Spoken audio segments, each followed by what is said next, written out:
All right. We have Jeff here. He's a data scientist at Spotify, and he's going to help us tackle this interview question. So, Jeff, let's say that you work as a data scientist at a bank.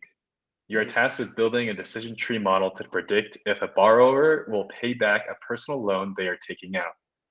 So, how would you actually evaluate whether using a decision tree algorithm is the correct model for this problem? Cool. Um, cool. So, I mean, yeah, happy to be here and happy to dive into this question. So, I think before we even dive in, is it okay if I use a say Google Doc as say scratch paper? That way, I can organize Yes. my thoughts. Okay, cool. Yeah. And I'm also going to share my screen so you can follow along with my thought process and how I approach this problem.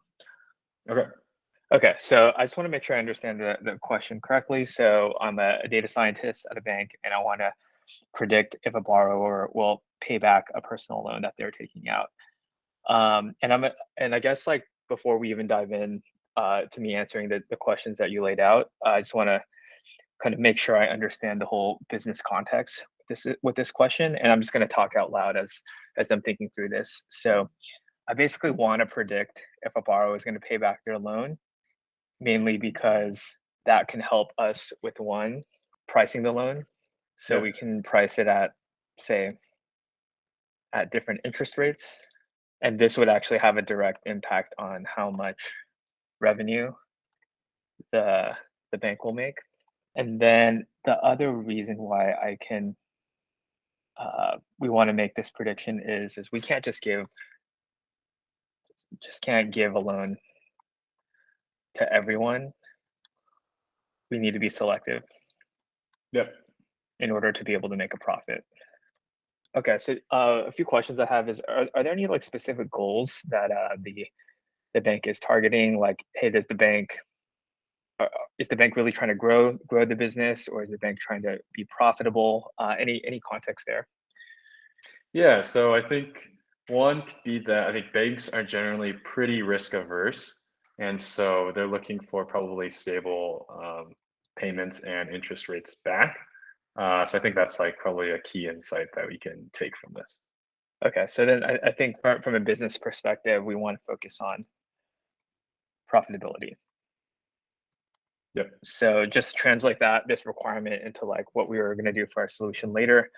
If we're focused on profitability, we don't. If somebody is like around the threshold, we'll probably we'll probably not give them a loan. We'll lean towards not giving them a loan. We want to be Yep. highly confident or just more confident what interest rate we provide.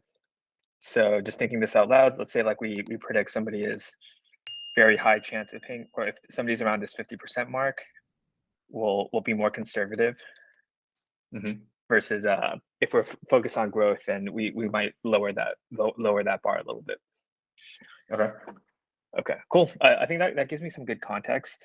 Uh, so I guess the first question you asked is how would you evaluate whether using a decision tree algorithm is the correct model for the problem? Yeah. That was the question that you asked, right? Yep.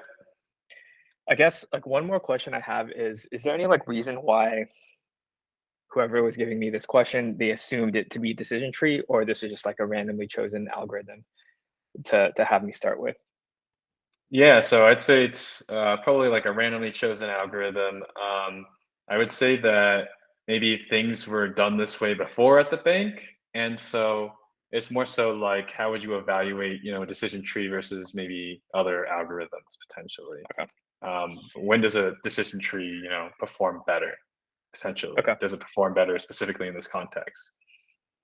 Okay. Okay. So I think do you mind if I take like say 30 seconds? I'm just gonna kind of write out a general structure, and then I'll kind of walk you through how I'm thinking about everything. Okay, yeah, sounds good.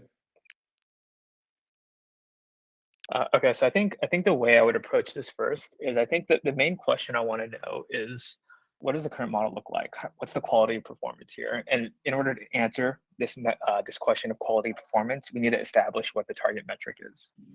So Hmm. so in our case, my guess is with loans, my guess is most people pay you back, Okay. and then maybe some people will not pay back.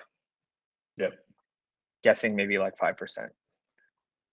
So in the case where most people are paying you back and it's only a select few are not paying you back, uh, accuracy is probably not a good metric here, because with only 5% paying back, you can just predict that everybody will pay back, and then you'll have a 95% accuracy here. So I think we've established here that accuracy is not going to be a good metric. Okay. Okay, so I think in this case, usually with imbalanced data sets, I would say the two metrics that I've used in the past are precision recall, AUC score. Mm-hmm. And the benefit of this AUC score is that it doesn't actually, it'll actually remove any of kind of the true negatives from the data set and really only look at, say, the actually predicted positives. So that's one. Yep. And the other one is F1 score, which is the harmonic mean, I think, between precision recall.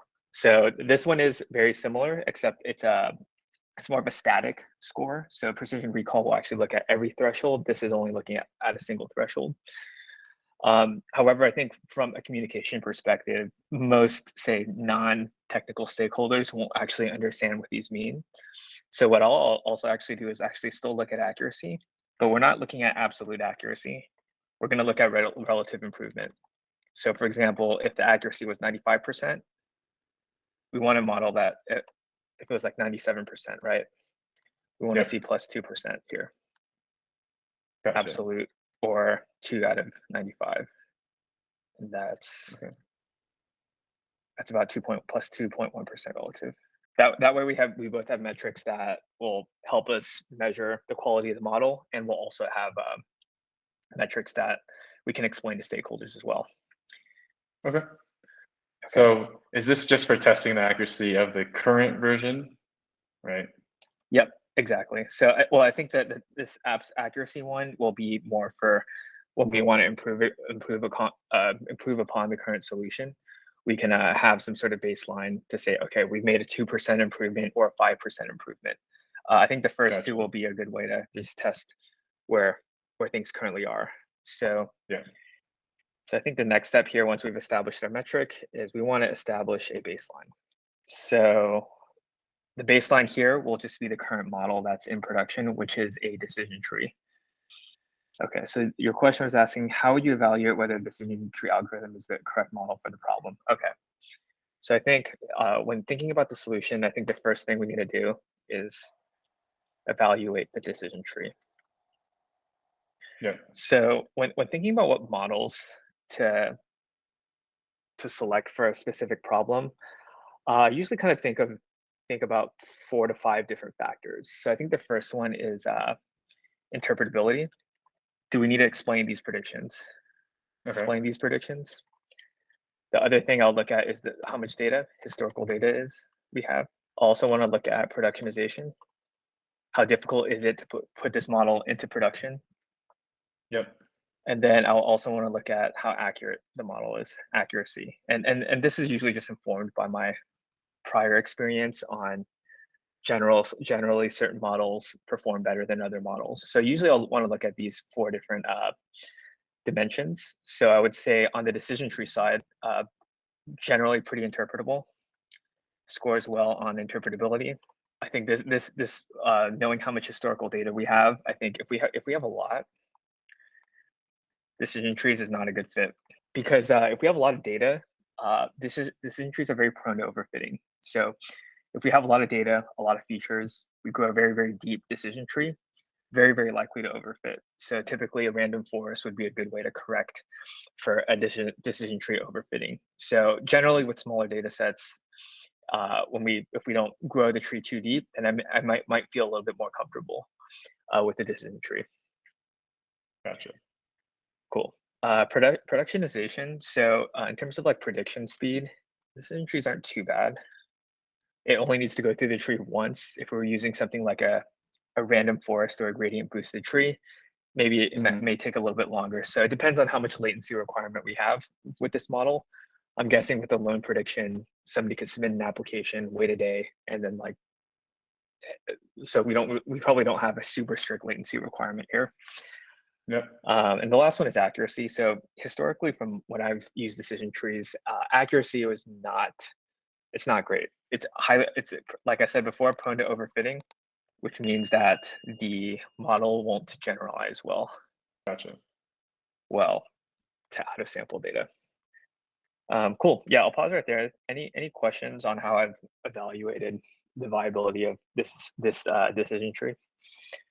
Yeah, I mean, this is really helpful, right? Like we've broken it down into four different kind of components. And Mhm, so maybe we can think about the constraints of the problem again and then see if mhm. it matches, what we're thinking of for the decision tree.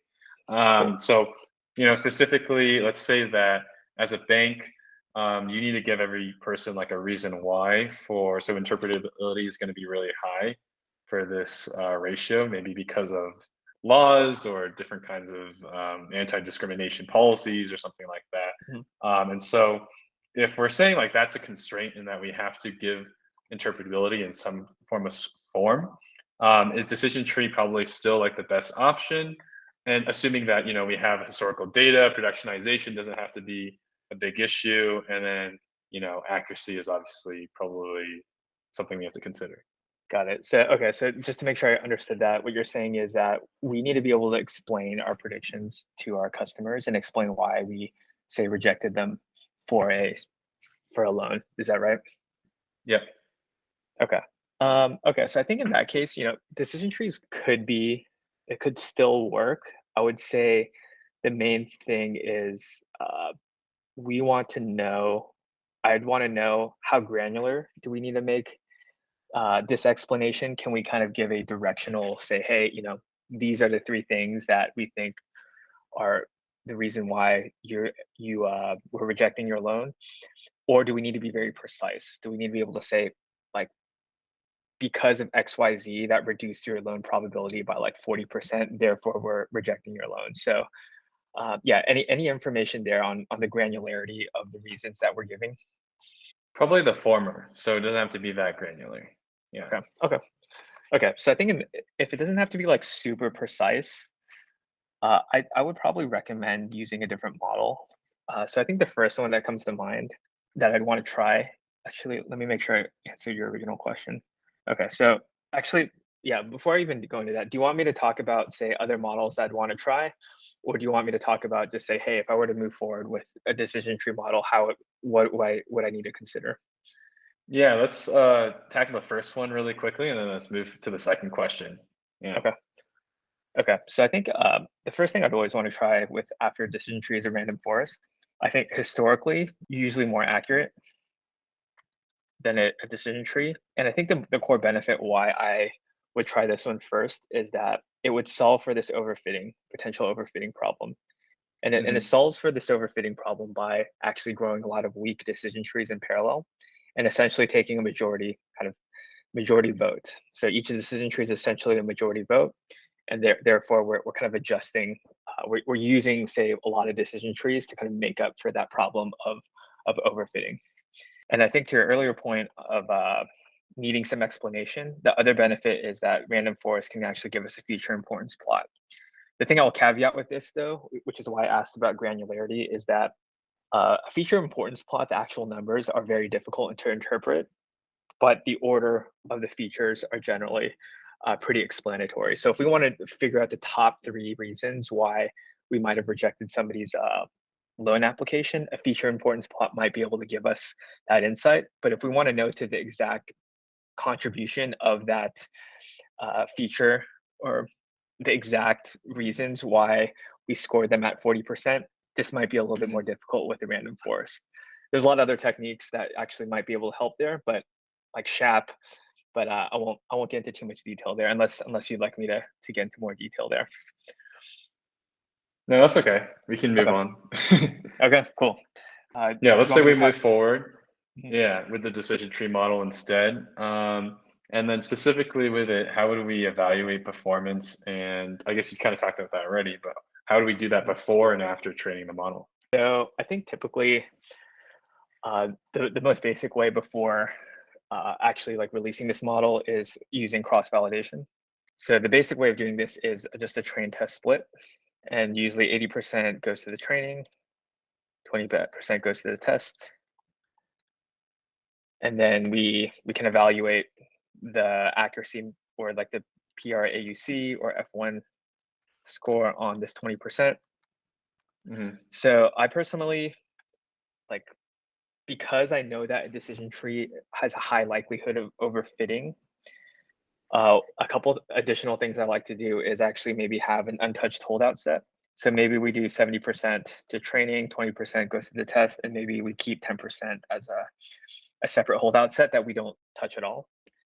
And then we can kind of keep that to make sure that we're not overfitting on our training set. The other thing I actually like to try is actually try to pick multiple split points across the year. And then this kind of tells me also, like, let's say if I pick a split point of March, pick one on July, pick one on September, this actually allows me to capture some of the seasonality. So maybe some people, I'm not sure how seasonal loans are, depends on the domain. So I probably want to do some exploratory analysis to just understand this, but this is another thing that I like to do just to make sure that our model can generalize throughout the year. Okay. Any questions on this before point? Otherwise, I can start moving to the after. No, let's jump into the after. Yeah. Cool. Okay. So typically after productionizing, usually the steps I'll take is after putting the model into production, we'll want to at least shadow the model.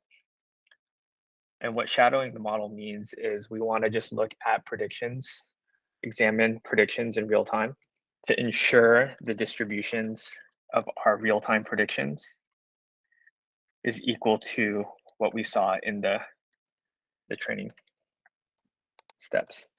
And I guess one question I actually have for you is there any latency requirements on this? Do we need to actually make predictions within like a second, or it's okay if we can wait a day for to get these predictions out?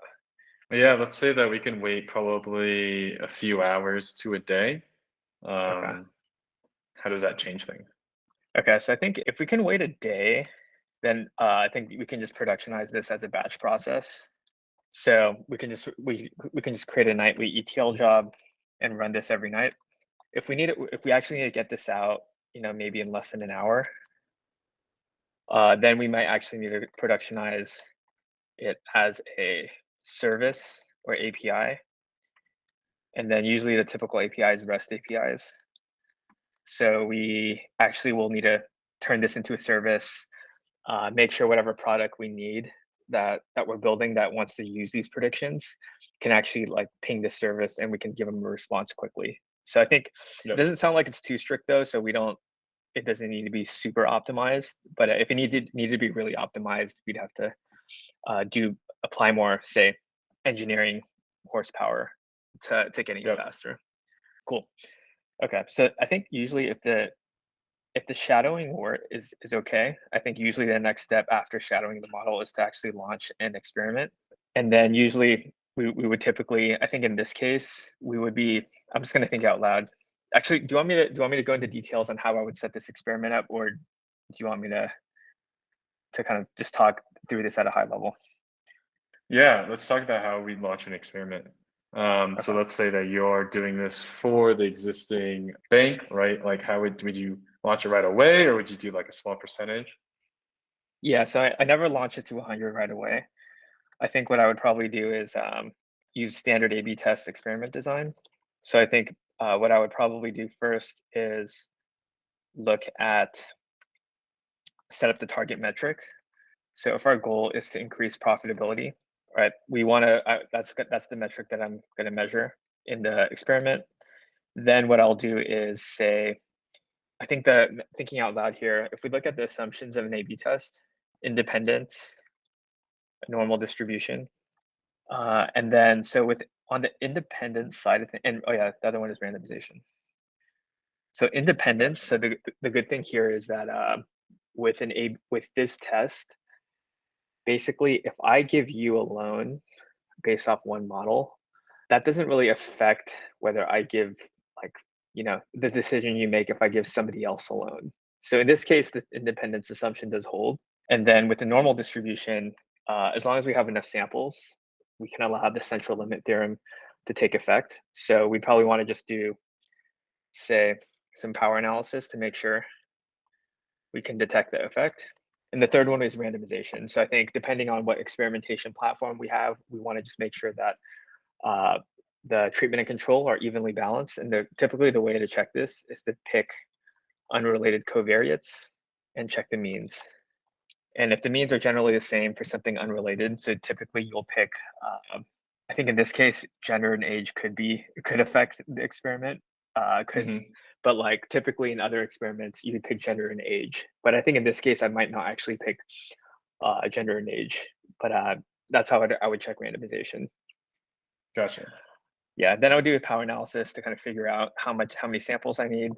And then once I know this, then I'd probably then I'd use whatever I find from the power analysis to determine which users will get the treatment and control.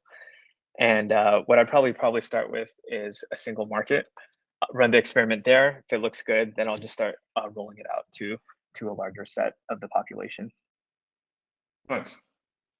Okay. Last question I have is, are there any caveats with, I guess, the context of the bank, kind of specifically within decision trees and models that we would be able to use to kind of like further our analysis for figuring out if our launch was okay, or if the model validation set is good, or basically any part of the rollout. So your question is there any parts of a decision, any caveats I can identify where that could affect the quality of the rollout? Is that what you're asking? Yeah, quality of the rollout, or also just like, are there any advantages or disadvantages for that a decision tree specifically has towards like giving us on like this rollout of like a model, basically. So one example I can think of is like, we could probably track a user's exact spot of why they got rejected through each part of the decision tree, through each decision. And then we'd be able to hand select and kind of just make sure that those, like a few people like kind of make sense, almost like a spot check. So I think that's like one advantage of a decision tree. Wondering if there's any kind of like disadvantage or additional advantage that we could use from that interpretability like phase that would allow us to also just make sure that everything was okay and basically everything works in our scenario. Okay. So with decision tree specifically, I mean, the main benefit is it's very interpretable. So I think the one thing that I can think of is that with a decision tree, we can actually extract the rules that it's using. So I think one of the things is that depending on what features we want to use, we can actually extract the rules that it's giving us, and we can actually look at those rules and see if it makes sense. There's also considerations of like ML bias, where hey, are the rules it's creating actually like being inherently biased towards certain groups of people? I think that's maybe something we want to consider. I think one of the problems with having rule based is it's either yes or no. So it's like kind of statically, it's a little more static than something like more probabilistic. So I think that with the decision tree, if we're like cycling through every single feature to decide splits, in general, if we don't retrain the model, the rules are probably going to stay static. So that's probably maybe one of the negatives that could occur from it. Yeah. I would also want to look at I I would think say one other thing that I could think of is like potentially iterating on models as well. So specifically because like customer banking relationships are so personal, like let's say one person like doesn't pay off their loan, and then it's because of some rule that isn't in the decision tree. Potentially you could just add it into the model pretty easily, I believe, if that rule kind of like happened and you knew that it was going to continue to happen forever. I can't think of like off the top example, I but see. if someone came in and I don't know, this is just dumb, like their credit card was wary and old, or they didn't have a wallet or something like that, some dumb rule, like you could put any kind of these rules into like models basically. Oh yeah, I see what you're saying. Yeah, I agree. So if you want to add more heuristics, layer heuristic models on top of the decision tree, it's pretty easy. Versus if we're using a random forest, if we didn't have the data for it, it doesn't really leave as much room for kind of more the human element of this Yeah. problem. So decision trees do leave some room for that human element. Yeah. Yeah. Exactly. Cool.